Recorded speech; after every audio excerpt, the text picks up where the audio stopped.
So in today's video, we will be looking at the classical inequality, which is the QM, AM, GM, HM inequality. So the QM inequality is just quadratic mean, and the AM is just arithmetic mean, the geometric mean, which is the GM, and the harmonic mean, which is the HM.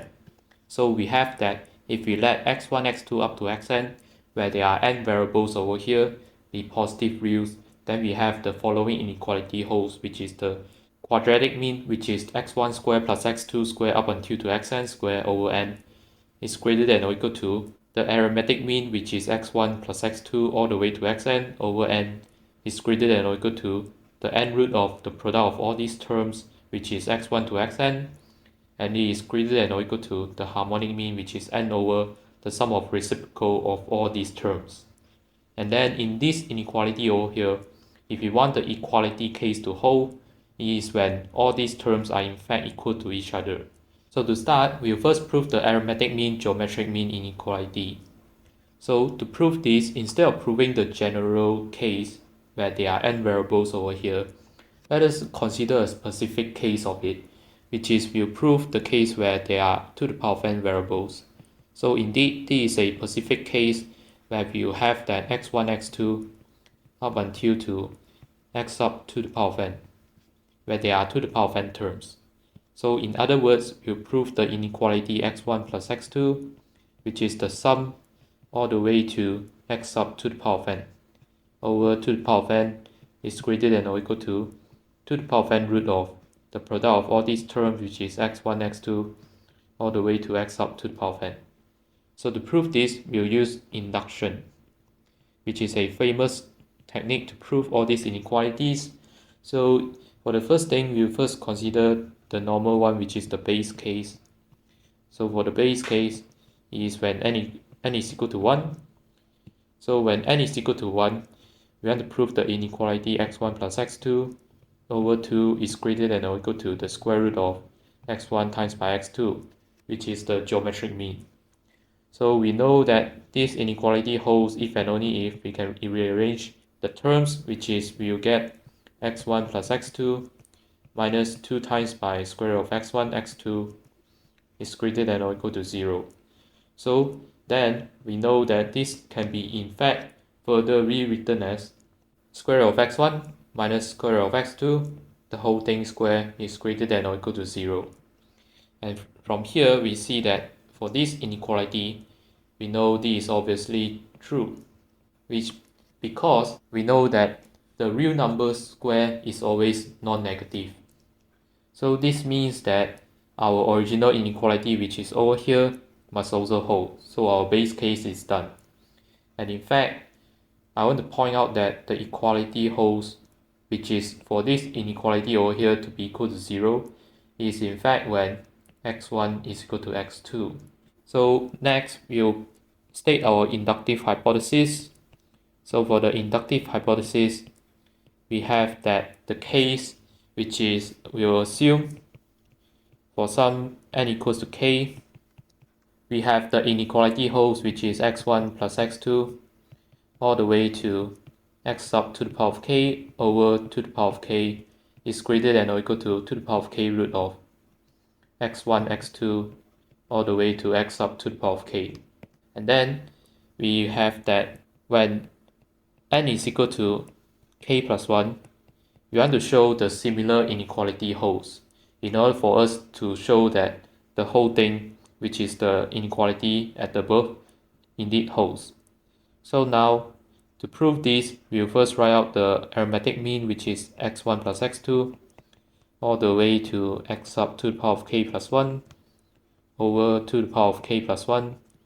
And then what we'll do is that we'll separate it into two groups, which the first group is x1 plus x2 all the way to x up to the power of k.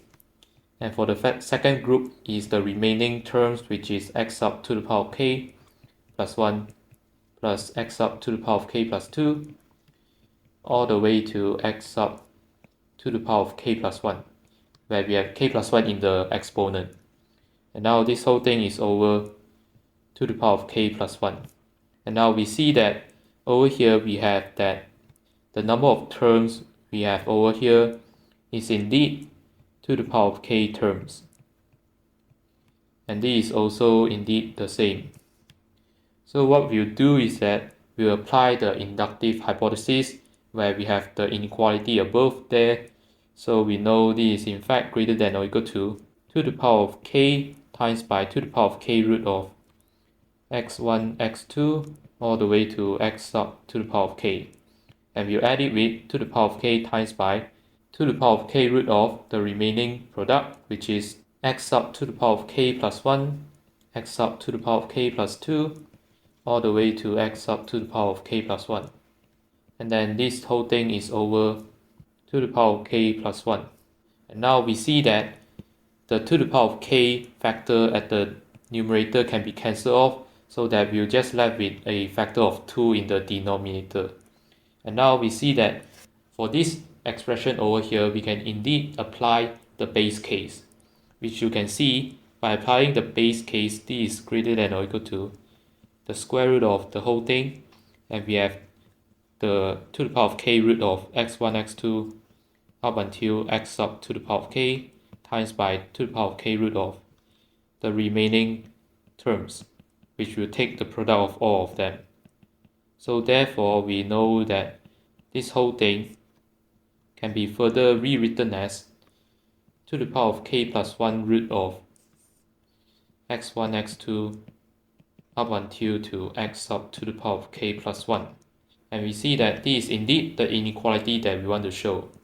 So therefore, we are done for this inductive step over here.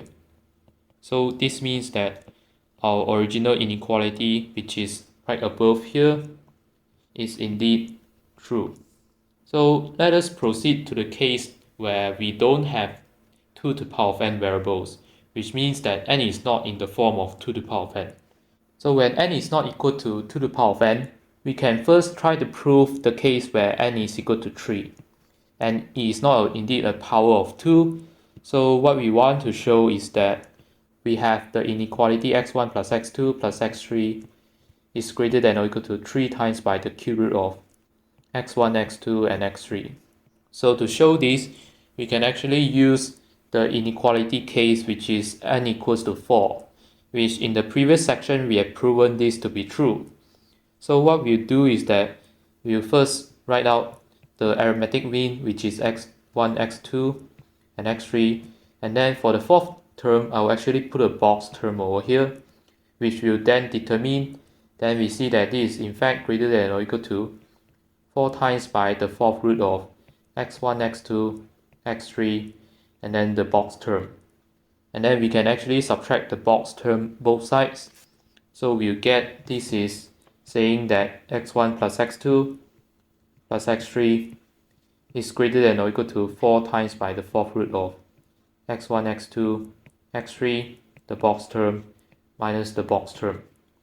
And then because we want to show that this inequality holds, we see that at the right hand side, what we can do is that we want to set this to be equal to 3 times by the cube root of x1, x2, and x3. So we will set this to be the cube root of x1, x2, and x3 times by 3. And then now we can actually solve for the box term. So to solve for the box term, we just focus on this equation over here. So for this equation over here, we see that we have radical expression. So in order to get rid of the radical expression, we can actually make some variables. So we'll let's say let y to be equal to the fourth root of the box term. So this tells us that the box term is equal to y to the power 4. And then for the fourth root of x1, x2, and x3, and also the cube root of x1, x2, and x3, we can actually let x1, x2, and x3 to be equal to x to the power of 12. So all these substitutions are indeed possible because all the terms are positive. So therefore, this will transform the equation into the form of 4 times by, let's see, we have x cubed y minus y to the power 4 is equal to 3 times by x to the power 4. So we can see that we can rearrange this into y to the power 4 minus 4x cubed y plus 3x to the power 4 equals to 0. So not forgetting what we want to do is that we want to solve for the variable y. So to do this, we can actually divide out the whole equation by x to the power 4, and you see that this transforms the equation into y over x to the power 4 minus 4 times by y over x plus 3 equals to 0, which now instead of dealing with x and y variable, we see that this whole equation can be rewritten as t to the power 4 minus 4 times by t plus 3 equals to 0, where here we note that t is equal to y over x for substitution. So now we have that this polynomial over here, we can try to solve for t, and to solve for t, what we'll do is that we'll guess the root of this polynomial, which you can do it by a well-known theorem known as the rational root theorem. So in this case, we can try to guess the root, and there is indeed a obvious root, which is that t equals to 1 is a root. So in this case, we know because t equals to 1 is a root, we can have that a factor is indeed t minus 1 over here. So for the original polynomial to have a t to the power 4 as the leading term, you have that we know this is t cubed over here, and then for the constant part of the original polynomial is plus 3. So in order to have a plus 3, we know we must have a negative 3 over here, because negative 3 you times by the negative 1. And now for the remaining terms, you can try to guess it yourself. So we see that the t power of 3 term in the polynomial over there is indeed 0, but here we already have a negative t cubed over here, so to compensate it, we must have a t squared term over here. And for a similar reasoning, the t squared term has a coefficient of 0, so to compensate that, we need a t term over here. So now we can observe that for the polynomial over here, it can be further factorized because we have that t equals to 1 is still a root, which is a obvious one. So now you have that this is t minus 1 square, and then you can do the same thing, so we know this is t square, and then we have that this is plus 3 equals to 0, and then for the remaining part you can figure it out, which is 2t. And then now we see that this quadratic function over here has no real root. It's because we have that the discriminant of this quadratic function is indeed negative, because we know it is 2 squared minus 4 times by 3, which is a negative number. So now this implies that we have that t equals to 1 is the only root. So because t equals to 1 over here, this further implies that we have that y is equal to x. And now what is y and x? Well, is the fourth root of the box term is equal to, well, the x term is the 12th root of x1, x2, and x3. And then you can solve for the box term, which then you get that the box term is indeed equal to the cube root of x1, x2, and x3. So now we have solved for the box term. So it is indeed possible to get what we want over here. So this implies that we have successfully proven that n equals to 3, our inequality over here indeed holds. So therefore we are done for n equals to 3. So now let's further proceed to prove the case where we have n is equal to 5. So actually we can use the same technique that we used previously. So in this case we'll use the inequality that is proven for the case where there are 8 variables. So we have that x1 plus x2 plus x3, x4 and x5, and then for the remaining 3 terms we put the boxes over here. So now we know that this is greater than or equal to 8 times by the 8 root of x1, x2 and x3, x4 and x5, and then the box to the third power. So now we want this whole thing, well, you can subtract off these 3 boxes over here. So this is minus 3 times by the box term. So we want this whole thing to be equal to 5 times by the 5th root of x1, x2 and x3, x4 and x5. So to do this, you can actually try to guess the box term, which in the previously we have done is that the box term is indeed equal to the cube root of x1, x2 and x3. So it may seem that if we guess the box term over here is equal to the fifth root of x1, x2, x3, x4 and x5, and we can see that if you try to plug this into that right hand side over there, you can actually get the term that we want, which is the geometric mean of x1 up to x5 times by 5. And so this motivates us to prove a general statement for the general inequality where there are n variables. So for the n variables over there, what we'll do is that we'll use inequality that is proven for the case where to the power of n variables. So to use this, we use a similar trick, which is that we have x1 plus x2 all the way to xn, and then for the remaining terms, you put the boxes over there. And then how many boxes over here? Well, there are to the power of n minus n boxes. And then we see that this is greater than or equal to the power of n times by to the power of n root of x1, x2 all the way to xn. And then we have the box term to the power of n minus n. So what we'll then do is that we'll set the box term to be equal to the geometric mean of x1, x2 up to xn. And then we can see that what this leads to is that x1 plus x2 up until to xn is greater than or equal to the power of n times by to the power of n root of x1, x2 up until to xn.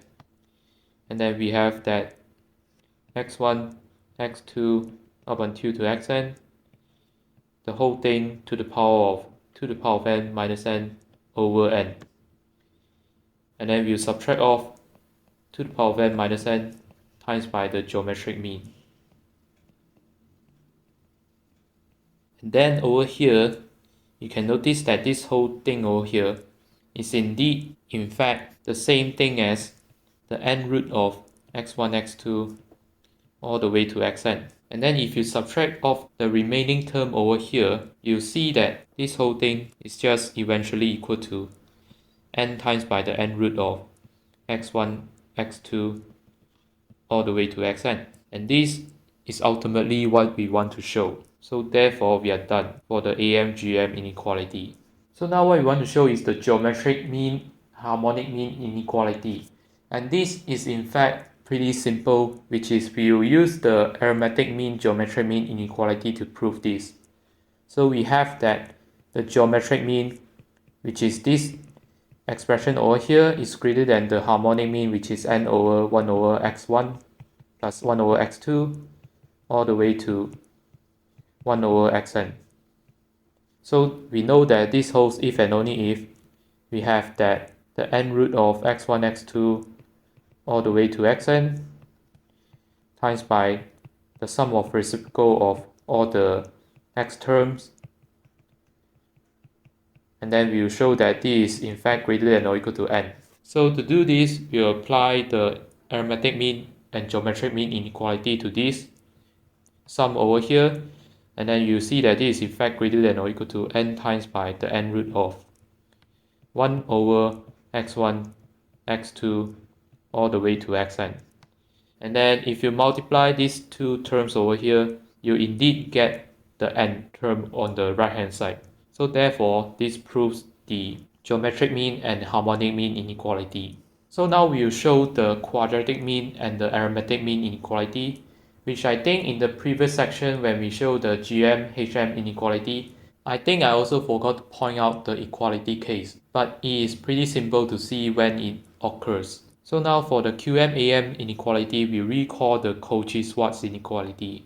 So we'll use this to prove this QM-AM inequality. So what we'll do is that we'll set AI to be equal to xi, and then we have that bi to be equal to 1. So now we'll see that x1 squared plus x2 squared up until to xn squared times by 1 square plus 1 square all the way to, well, there are n terms over here. So this means we have that this is greater than or equal to the sum of xi, which is x1 plus x2, all the way to xn, the whole thing square.